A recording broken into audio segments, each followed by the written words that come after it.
Alors bonjour et bienvenue pour ce focus hors série. Cette semaine, il sera question de sport, mais aussi du dispositif Respect Tout Terrain et plus particulièrement de la charte du sportif saintois et du travail réalisé par l'OGS Football et Toxygène. Donc pour ce faire, je reçois sur ce plateau Luc Laforge, président de la commission des jeunes de l'OGS Football. Bonjour Luc.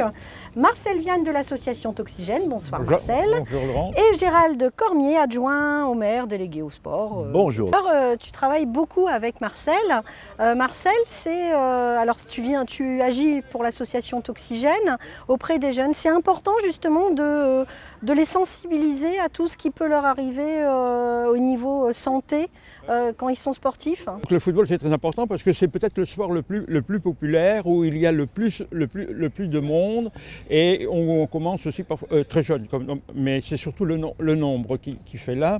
Et apparemment, et dans cette étude disait que ce matin encore je regardais une vidéo, entre 20 et 35 ans, quand les footballeurs jouent, les jeunes jouent, ils n'ont pas conscience du danger qu'ils prennent pour leur santé en prenant ces produits. Parce que c'est la consommation sur le temps qui provoque les problèmes de santé après, c'est-à-dire après 35 ans quand ils arrêtent. Mais à ce moment-là, il est trop tard. Donc c'est très important de sensibiliser au risque du dopage. Et ce n'est pas une chose facile. Parce que bien sûr, il y a, dans le cas du dopage, un joueur qui prend un produit. Mais ce n'est pas ça. Il y a aussi toute la pression sociale des clubs qui font que tu es un bon, il faut continuer, on compte sur toi pour que le club soit reconnu. Puis aussi, par exemple, en pensant à l'émission de cet après-midi, d'aujourd'hui, quand on voit le Beckham qui risquait d'être payé 800 000 € par mois avec des rentrées complémentaires de 17 millions d'euros, quand vous habitez dans une petite cité du Boulonnais, qui en a un professionnel qui vient d'ouvrir un magnifique bar dans sa ville d'origine, je vous dis, et pourquoi moi je ne pourrais pas réussir, et pour réussir, pourquoi je ne prendrais pas quelque chose pour être parmi les meilleurs. Donc il y a toute cette pression qui fait qu'il est très important, attention, danger. Mais il y a la pression et c'est pas facile, c'est sensibiliser, mais après. On a commencé l'expérience de sensibilisation au risque du dopage avec Luc Laforge en 2010, je crois en février 2010. Bon. Bien souvent, on les a vus, les jeunes, une heure et demie. Mais qu'est-ce que c'est qu'une heure et demie dans une carrière de football quand la tentation sera là? Mais on ne peut pas non plus enfin, là, ça serait de l'endoctrinement toutes les semaines. Allez, venez faire votre rappel.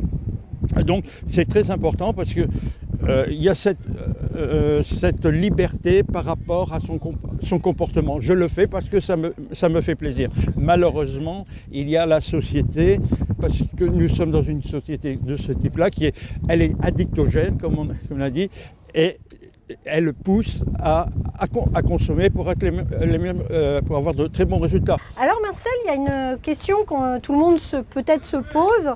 Oui. Moi, je me la pose. Oui. Quand commence le dopage? Est-ce que c'est avec la boisson énergisante? Est-ce que c'est avec les crèmes pour chauffer les muscles?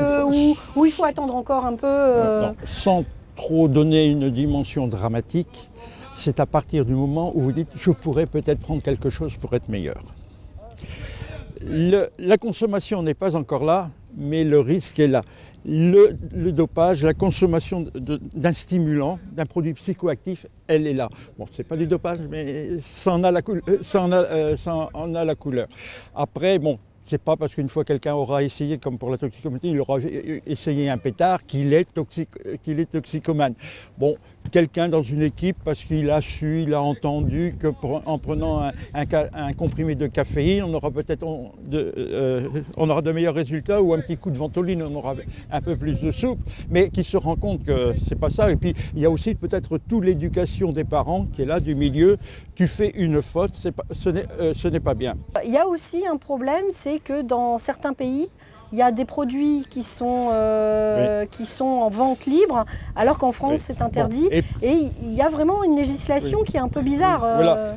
Et ne serait-ce qu'en Europe, il y a des produits qui sont autorisés, qui n'entraîneront, ou du moins n'entraîneront pas de condamnation si le joueur se révèle positif, tandis que dans d'autres, il sera fortement condamné.